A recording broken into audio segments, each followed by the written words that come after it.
Hello all, and welcome back to Cooking with Debbie Quick. I thought I would make some chicken chipotle sandwiches for dinner tonight. This is one of my crockpot recipes, so it is one that I do need to start early in the day. There's little effort on my part to make this. It's mostly going to just sit in the crockpot. So let's get started. So first you'll want to take your olive oil cooking spray and just spray the bottom of that. And then I have just under a half a cup of water here, along with 2 packets of chipotle pepper mix. I was looking for a chicken chipotle mix, but they didn't have it, so I'm improvising with this. I'm sure this is going to taste just as good. And then you'll want to go ahead and kind of stir that together best that you can. And once you have this nicely stirred, you can set this to the side for a minute and add your chicken.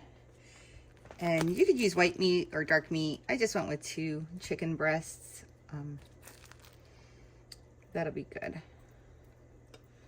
I do prefer white meat with this dish, but you could use either.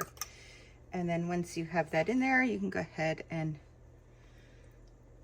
add your seasoning mix in there. And you know, I think I need a little bit more water. That doesn't look liquidy enough for me, so I'm going to come back in with maybe another 1/4 cup of water.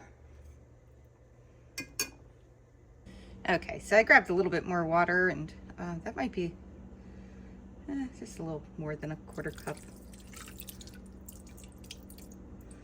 Okay, that looks much better.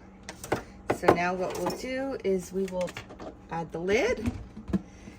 We will turn it on low and let it cook for 7 hours.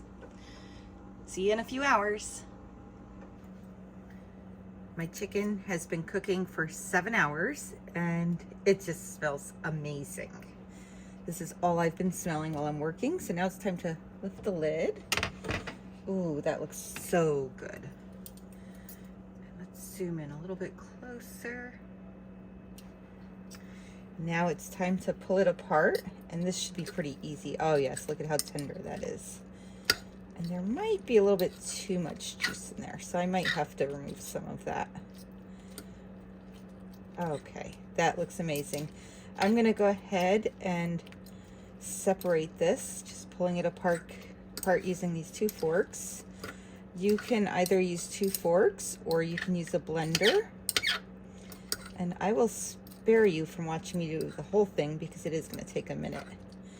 So we'll be right back.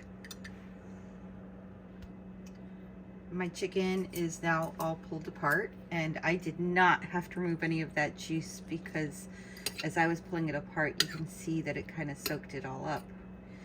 And while I was pulling it apart, I realized that I said you could pull it apart using a blender, but what I really meant to say is that you can pull it apart using a mixer.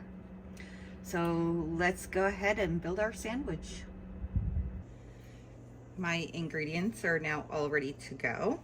So I first cut the sesame seed roll, and I'm going to go ahead and I'm going to add some of my chicken on there. Just get a nice big spoonful and kind of spread that on there a little bit.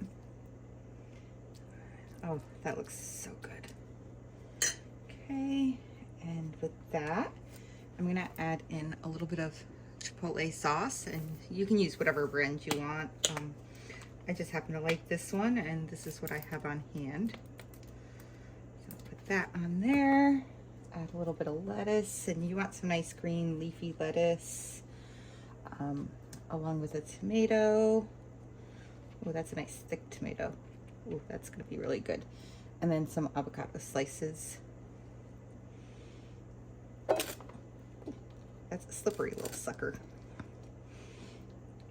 Okay, my sandwich is now ready to go. My sandwich is served and looking amazing. I cannot wait to dig into this. Thank you for following and have a great night.